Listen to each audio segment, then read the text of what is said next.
चलिए सीधा इस विश्लेषण में चलते हैं। विराट एआई वर्चुअल यूनिवर्सिटी के डे 42 के इस शानदार सेशन में सभी का स्वागत है। आज की ये चर्चा कोई आम थ्योरी क्लास बिल्कुल नहीं है।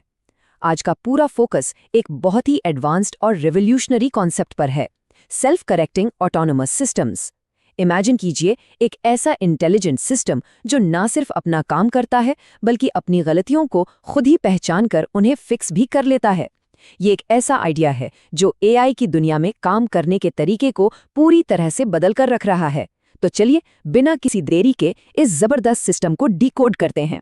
क्या एआई सिस्टम्स अक्सर गलतियां करते हैं और क्या उन्हें सुधारने के लिए मैनुअल फिक्सिंग की जरूरत पड़ती है? सच तो ये है कि आज के समय में एआई के जनरेट किए गए कोड्स और जवाबों में अक्सर ढेरों बग्स या हेलुसिनेशंस देखने को मिल जाते हैं। और जब ऐसा होता है तो आमतौर पर इन गलतियों को सुधारने और इस फैले हुए रायते को समेटने के लिए एक इंसान की जरूरत पड़ती है, राइट? एक ऐसा इंसान जो एक सेफ्टी नेट की तरह काम करे। लेकिन क्या हर बार ये इंसानी दखल देना जरूरी है? क्या इस पुराने तरीके से आगे बढ़ा जा सकता है? यहीं पर सबसे अहम पॉइंट सामने आता है, काम करने के नजरिए को बदलना। सिर्फ एक एआई टूल का यूजर बनकर रहने के बजाय अब एक बिल्डर बनने का समय आ गया है। बगी एआई से सक्सेस लूप तक का ये सफर वाकई बहुत रोमांचक है।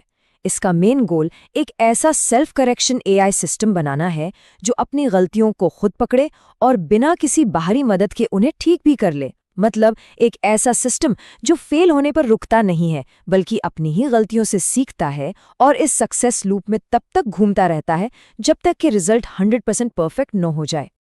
अब बात करते हैं रिफ्लेक्शन लूप आर्किटेक्चर की। ये पूरा का पूरा फ्रेमवर्क 30% लर्निंग और 70% बिल्डिंग वाले एग्जीक्यूशन फर्स्ट अप्रोच पर टिका हुआ है। तो आखिर ये रिफ्लेक्शन लूप है क्या? ये असल में एक पूरी तरह से ऑटोमेटेड फीडबैक साइकिल है। इसमें होता यह है कि एक एआई इवैल्यूएटर लगातार सिस्टम के काम की बारीकी से जांच करता है और कमियां निकालता है। फिर वो उस काम को वापस जनरेटर के पास भेज देता है।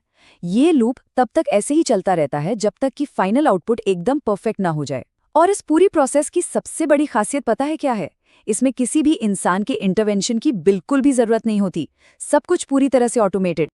आगे बढ़ते हैं जनरेटर वर्सेस इवैल्यूएटर एजेंट्स की तरफ। एक कॉम्प्लेक्स सिस्टम को इन दो बहुत ही क्लियर और पावरफुल हिस्सों में बांटा जाता है।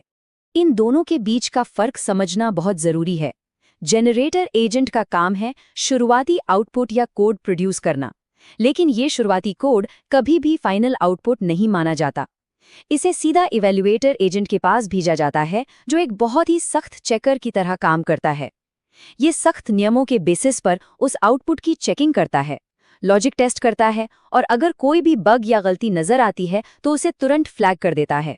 आसान भाषा में कहें तो एक बनाता है और दूसरा उसे तब तक रिजेक्ट करता है जब तक वो पूरी तरह से सही न हो जाए। नेक्स्ट है दी ऑटो करेक्शन इंजन। थ्योरी से थोड़ा आगे निकले तो ये वो जगह है जहां सारा असली एक्शन होता है और जहां प्योर ऑटोनॉमस इंटेलिजेंस अपना जादू दिखाती है। इस एआई आंसर रिव्यूअर के सटीक वर्कफ्लो को अगर स्टेप बाय स्टेप समझें तो सबसे पहला कदम है आउटपुट जनरेट करना। दूसरा कदम होता है इवैल्यूएट और क्रिटिक करना, जहां बहुत ही बारीकी से गलतियों को पकड़ा जाता है। और तीसरा, जो कि सबसे अहम कदम है, ऑटोनोमस तरीके से रीराइट और हील करना। जैसे ही कोई एरर फ्लैग होता है, ये सिस्टम पैनिक नहीं करता। इसके बजाय ये तुरंत एक रीट्राई ट्रिगर करता है और खुद ब खुद उस गलती को सुधार कर सिस्टम को हील कर लेता है ना कमाल की चीज? अब इस पूरे ऑटोमेटेड फीडबैक लूप को बिना रुके चलाने के लिए बैकग्राउंड में मेनली दो टेक्निकल मैकेनिक्स काम करते हैं। पहला है प्रॉम्प्ट इंजीनियरिंग और दूसरा है कंडीशनल राउटिंग। इन्हीं दोनों के परफेक्ट कॉम्बिनेशन से ये पूरी फीडबैक चेन ऑटोमेट होती है। ये इस बात को इंश्योर करते हैं कि डेटा सही कंडीशंस के साथ सही डायरेक्शन में आगे बढ़े। सिस्टम को बिल्कुल क्रिस्टल क्लियर पता होता है कि गलती आखिर है कहाँ और उसे कैसे राउट करके फिक्स करना है। अब आते हैं एंटरप्राइज ग्रेड ऑटोनोमस सिस्टम्स पर। अगर इस पाइथन प्रोजेक्ट को थोड़े बड़े नज़रिए से देखा जाए तो ये बड़े पैमाने पर ऑटोनोमस सिस्टम्स को स्केल करने की एक बेहद मजबूत नींव रखता है। इस पूरे आर्किटेक्चर का अल्टीमेट गोल सिर्फ और सिर्फ एक ही नंबर पे टिका है और वो है zero. Zero down time, zero errors और ज़ीरो ह्यूमन इंटरवेंशन। एक ऐसा सिस्टम जो सच में पूरी तरह से आत्मनिर्भर हो। और सबसे शानदार बात यह है कि इस पूरे सिस्टम का कोड और आर्किटेक्चर गिटहब रिपॉजिटरी पर पूरी तरह से अवेलेबल है। जिसे भी इस जीरो एरर वाले गोल को अचीव करना है, वो इसे वहां से एक्सेस कर सकता है। इस self healing AI automation system की जो अल्टीमेट अचीवमेंट है, उसे इस एक लाइन में बहुत अच्छे से समेटा जा सकता है: reliable zero human intervention automation workflows. मतलब एक ऐसा वर्कफ्लो जहां किसी भी इंसान के दखल की जरूरत हमेशा हमेशा के लिए खत्म हो जाए।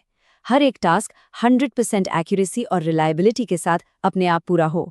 तो अब डे 43 की तरफ बढ़ने से पहले सोचने के लिए एक बहुत ही जरूरी सवाल है: क्या किसी भी स्टार्टअप या मौजूदा वर्कफ्लो को बड़े पैमाने पर स्केल करने से पहले इस तरह के एक सेल्फ करेक्टिंग लूप की जरूरत है?